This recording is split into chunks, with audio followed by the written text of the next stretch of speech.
Good evening, visitors. Welcome to the Australian War Memorial's last post ceremony. My name is Craig Burrell, and joining us today from the Royal Australian Air Force is Warrant Officer Michael Herman. We warmly welcome the family of Private Lawrence Valentine Nelson Symons, who are in attendance this evening, and also warmly welcome his family members who are watching the live stream of this ceremony. His story will be told shortly. We welcome the veterans who have served, those that are still serving, and the families that love and support them. We acknowledge the members of RSL and Services Clubs Association, RSL Victoria, and RSL Queensland, who are watching the broadcast of this ceremony across Australia. During this evening's ceremony, wreaths will be laid at the base of the pool of reflection by family and visitors to the memorial. If you're able, please stand and join in singing the national anthem.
Please be seated if you can do so. The Australian War Memorial was the vision of Charles Bean, Australia's First World War official historian. Bean landed with the Australian troops on Gallipoli and stayed with them at the front through to the end of the war. The idea of this national memorial and museum came to him at Pozières, France, in the depths of the bloody fighting of 1916.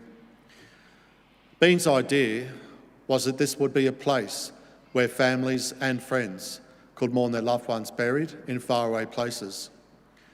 It would also be a place that could help all Australians understand what these men and women had endured and what they had done for us. Bean's vision, to which we remain true, is best expressed as inscribed in the entrance to the memorial's galleries. Here is their spirit, in the heart of the land they loved, and here we guard the record which they themselves made. Tonight, we will read the story behind just one of those on the Roll of Honour, which lists the names of more than 102,000 men and women who have given their lives for us in war and on operations for more than a century. But first, we present a lament, Flowers of the Forest. Wreaths or floral tributes will now be laid at the base of the pool of reflection.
Today, we remember and pay tribute to Private Lawrence Valentine Nelson Symons.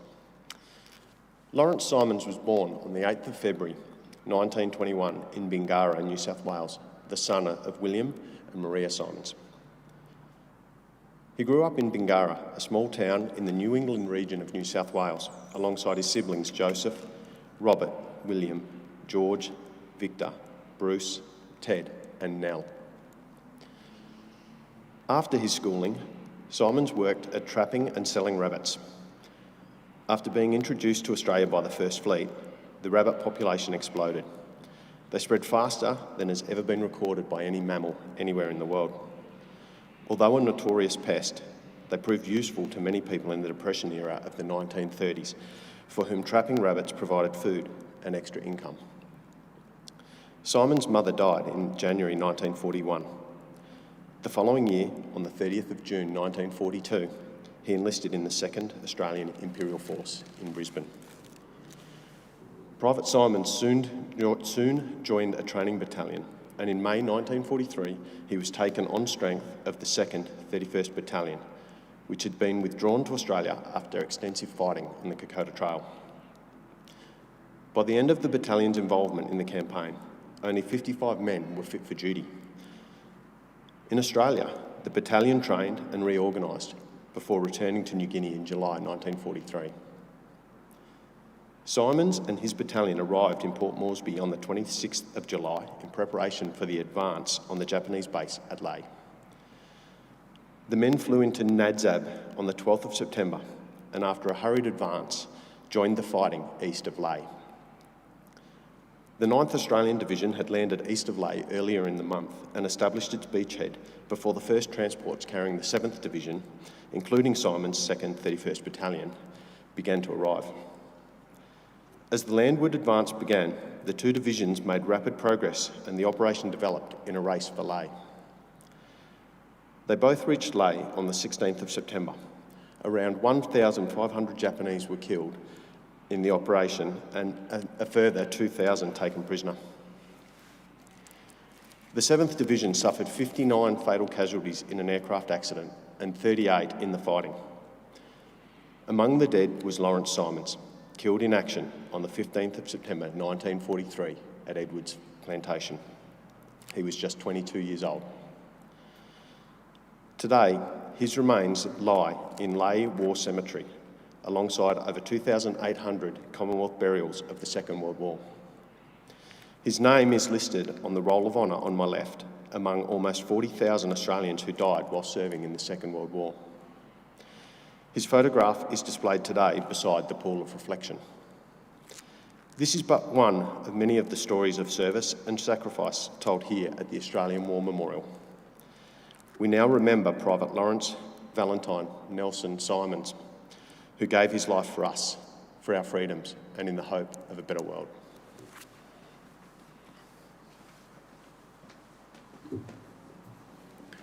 Please stand for the ode and the sounding of the last post.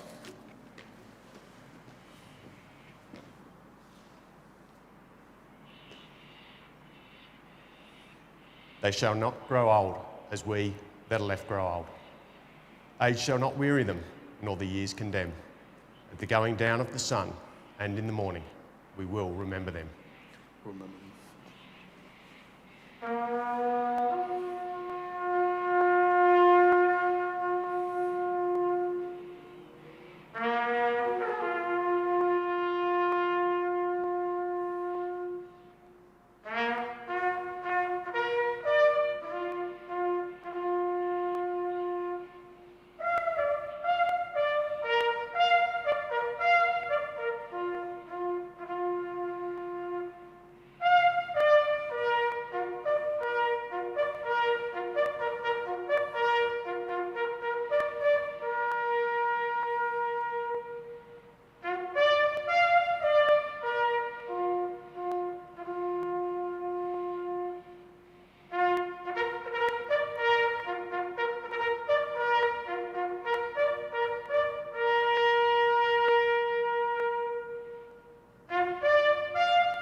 lest we forget. We leave you this evening with the words of the memorial's founder, Charles Bean. Many a man lying out there at Pozieres or in the low scrub at Gallipoli with his poor, tired senses barely working through the fever of his brain has thought in his last moments, well, it's over. But in Australia, they will be proud of this. Ladies and gentlemen, that concludes the last post ceremony. We thank you for visiting the Australian War Memorial, and we wish you all a very good evening.